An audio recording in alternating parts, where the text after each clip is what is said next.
సందర్భంగా వేలాదిగా తరలి వచ్చిన కాంగ్రెస్ పార్టీ కార్యకర్తలకు, ప్రజలకు, రైతులకు, యువకులకు, విద్యార్థులకు, మహిళలకు, అదేవిధంగా మీరందరూ ఎంతో ప్రేమతో పిలుచుకునే రేవంత్ అన్న ఉపన్యాసం వినాలని తరలి వచ్చిన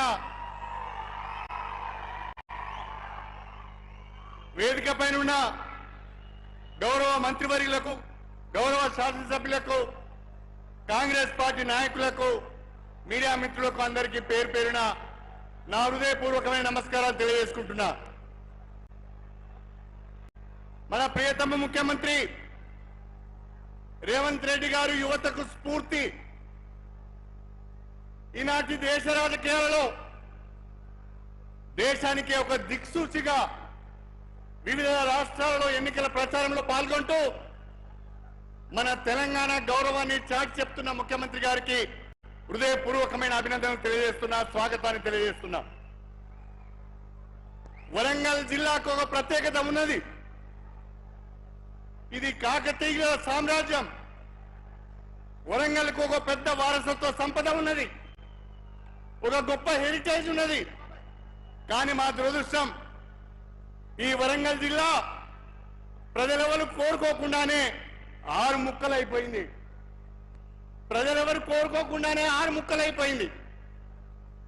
ఆ 6 ముక్కలయ్యే విధానాన్ని నేను వ్యతిరేకించినందుకు ఆ తర్వాత నన్ను పక్క కూడా పెట్టడం జరిగింది. చివరికి వరంగల్ పట్టణాన్ని కూడా 2 ముక్కలు చేసి ఒక ముక్కను హన్మకొండలో, ఇంకొక ముక్కను వరంగల్ జిల్లాలో పెట్టడం జరిగింది. ఇది సరి అయింది కాదు అని అనేక సందర్భాలలో నేను ప్రభుత్వంలో ఉన్నప్పుడు లేనప్పుడు పెద్దల దృష్టికి తీసుకొచ్చినా పట్టించుకోలేదు.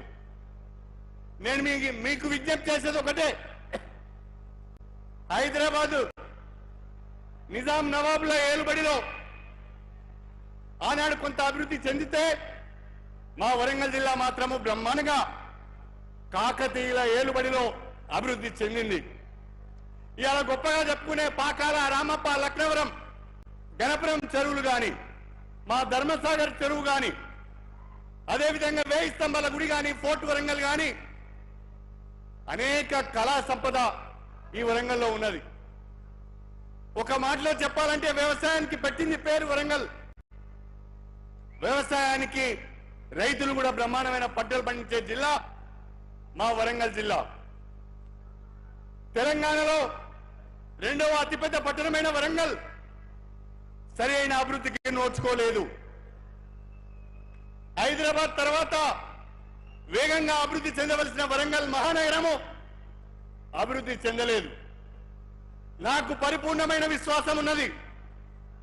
రేవంత్ రెడ్డి గారి నాయకత్వం పైన, ఏఐసిసి నాయకత్వం పైన, సోనియా గాంధీ పైన, రాహుల్ గాంధీ గారి పైన, కనీసము ఈ ప్రభుత్వంలో మీ నాయకత్వంలో మా వరంగల్ జిల్లా, మా వరంగల్ మహానగరము అభివృద్ధి చెందాలని చెప్పి నేను కోరుకుంటున్నాను. వరంగల్ జిల్లా సమగ్ర అభివృద్ధి కొరకు, వరంగల్ మహానగర అభివృద్ధి కొరకు నేను కాంగ్రెస్ పార్టీలో చేరడం జరిగింది అని చెప్పి కూడా ఈ సందర్భంగా తెలియజేసుకుంటున్నాను.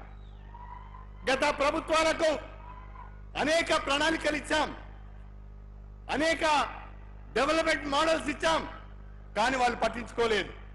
దయచేసి రేవంత్ రెడ్డి గారికి, మన ముఖ్యమంత్రి గారికి విజ్ఞప్తి చేస్తున్నా, వరంగల్లో అన్ని వనరులు ఉన్నాయి.